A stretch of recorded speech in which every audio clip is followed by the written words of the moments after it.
everyone. This video today is titled, Mr. Businessman, do these words push you around?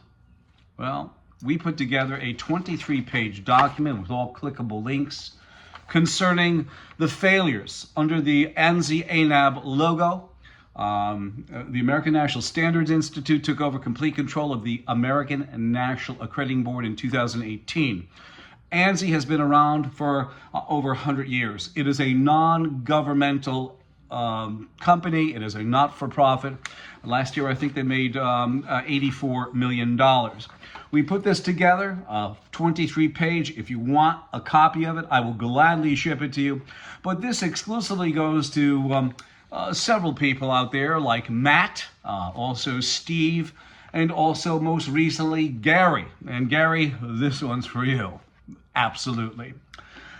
This video again is about Mr. Businessman. Do these words push you around? I just put up several videos on my YouTube channel about accreditation, official, and the big huff and puff word, authority. Those are the bully words that are used in quality management, ANSI, ANAB, and the International Accreditation Form to control you, not your business, the big money makers in quality registration certification, and every 2-bit quality expert who uses them skip quality processes and standards and then overlook and create fudged documentation. They are all gathered together on the American National Standards Institute and also the American National Accrediting Board, ANAB, to feast on your hard-earned money. ANSI took over complete control over ANAB in 2018. The International Accreditation Forum, IAF, in Delaware, is an association of an IAF MRA, which is a multi-regional agreement, and an IAF MLA, which is a multilateral agreement. When you go through this document, you're going to find out that Boeing, for example, on their supplier portal states that must be a third-party register like ANSI-ANAB, they call it out, or an internationally equivalent, and you find out that that internationally equivalent to certify Boeing can be Iran or Pakistan. And I say this for the politicians of those countries, not for the people. Leave the people alone. So, the IAF MLA and IAF MRA are equivalent in accreditation to ANAB. ANAB and ANSI-ANAB are underwriters. Please note, and any failures within the system, though ANSI and ANAB will tell you that guy Guberman is lying, he's not telling the truth. I have all data. I've been involved with quality for 40 years, my fellow business owners, my fellow citizens, and I have unleashed the truth, and this is what it is. So basically, they are underwriters. On a government contract I have where it says ANSI-ANAB are underwriters for the International Accreditation Forum Incorporated in Delaware. Please note ANSI-ANAB is an underwriter for IAF and ILAC. ILAC, the International Laboratory Accreditation Corporation, is in Australia. In fact, I heard most recently that the IAF and ILAC, I guess because we're putting pressure on them, are going to form one organization, but they're going to keep IAF and ILAC to confuse you, the business owner. So, in addition, and most disgracefully, U.S. government agencies unethically sit side by side and fully support the same corporations that are approved to watch over their flight safety rules and regulations. As examples, Boeing and Lockheed Martin, and also medical like Pfizer and Johnson & Johnson. With federal agencies like the CDC, NIH, FDA, USDA, FTC, DOD, DOJ, DOT, FAA, FBI, EPA, and so many more. Here's an example. The FDA expands ANAB recognition under the third-party accreditation certification, and the FDA sat and sits on ANSI's board, right over by ANAB, and they also sat on ANAB's board. Business owners need to push back against intimidation, marketing words aimed at them to make them reluctant victims of shakedowns. While it may be true that all business leaders learn the hard facts involved in making a business deal, they still have to recognize when they are being buffaloed with abused marketing language used to pry money out of them for corrupt and useless mock quality procedures and useless certifications and no support. Like Boeing fudging documentation, Pfizer and Johnson & Johnson. Now these organizations all sit on ANSI's board. Pfizer and Johnson & Johnson skipping quality processes and standards. Can you imagine that? Unbelievable. If you resent being pressured by these marketing freaks, then do read on. There is ample evidence of these ANSI-ANAB creatures skipping quality processes and standards like Pfizer and Johnson & Johnson.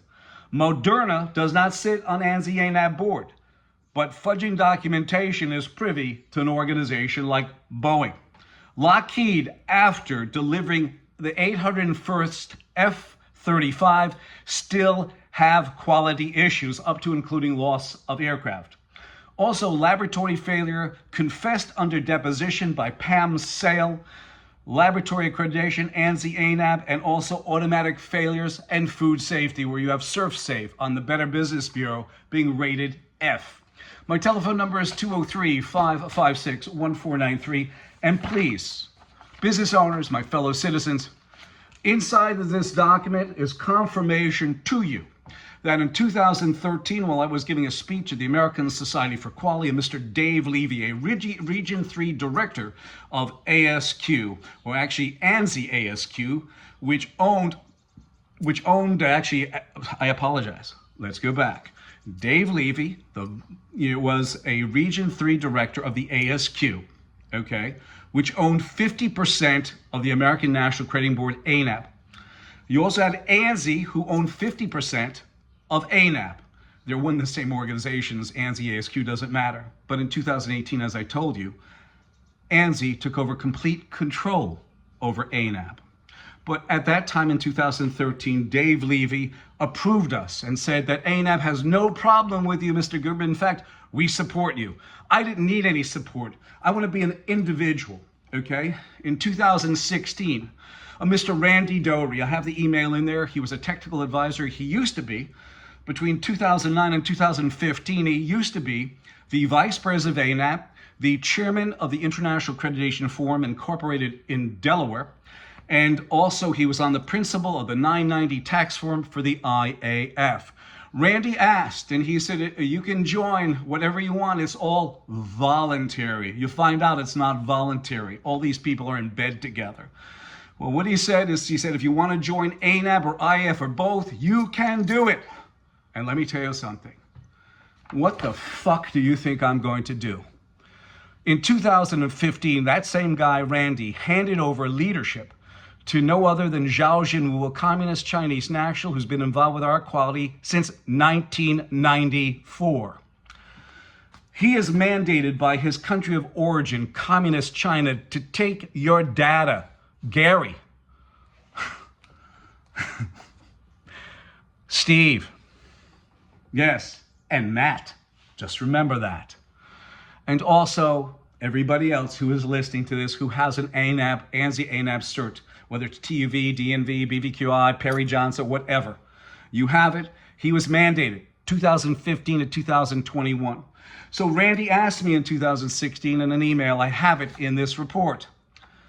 I refused as a proud American. Wouldn't you, business owners? You had a Chinese communist national who was running an American company incorporated in Delaware called the International Accreditation Forum. He at the time was also the chief executive of the China National Accreditation Services in Beijing, China.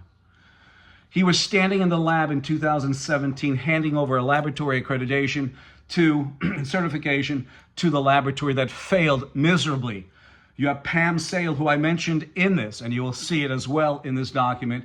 The vice president, she still is the vice president of ANSI-ANAB. She runs ASCLD Lab, which is also owned by ANSI-ANAB. And she said under deposition, under legal deposition, she said that from one laboratory to another, there are inconsistencies, no protocols. One lab could do it this way, another lab could do it that way. You have an out-of-control system where ANSI-ANAB still, and A2LA still, and a lot of other ones still issue these fictitious quality certificates to systems that are out of control. So, I want to leave it here. I'm very passionate about what I do because I care about when your ass is on a Boeing 737, 777, 787, which all, they have quality issues. Contact me, I'll gladly send them to you. Okay, they all do. If it's Boeing, don't get going. And the reason why I hammer on Boeing is because they sit on ANSI's board. So does Lockheed Martin. Right over by the FAA, who succeeded inspection in 2009 to Boeing, said, go ahead, design the F-35, design the 737 MAX, design the 777, 787. They let the whole shit go. In 2002, Boeing puts out a procurement procedure, well, actually a notice that said that if our suppliers are AS9100 certified, okay, then we won't have to come and inspect your systems anymore. In 2002, now you know why quality is, as Russ Cheney from ANSI-ANAB said to me in 2019 in a voice recording, half a nut, fuck you, because I exposed an impropriety in laboratory accreditation. And somebody bugged him up and he called up and said, half a nut, fuck you. So that is basically their mission statement. That is ANSI-ANAB's mission statement. And every one of the corporations and federal agencies that sit on there have that mantra pasted on their quality. You know, be a team player, half a nut, fuck you. I could see that in Lockheed and Boeing's offices, and also Pfizer and Johnson & Johnson. My telephone number is 203-556-1493. And I will say this again. I love the man who can smile in trouble, who can gather strength from distress and grow brave by reflection. 'Tis the business of a little quality minds to shrink, and he whose heart is firm and conscience approves his conduct shall pursue his principles unto death. 203-556-1493. Or Daryl, D-A-R-O-A-L, TQRS@yahoo.com. Please feel free to contact me, and I will gladly send this to you. Everything here was not a conspiracy theory. Everything has been built over 12 years of being in business, fighting the fight, and we are winning. We are winning to Goliath. We are winning, as like David to Goliath, and they are. 203-556-1493. Thank you.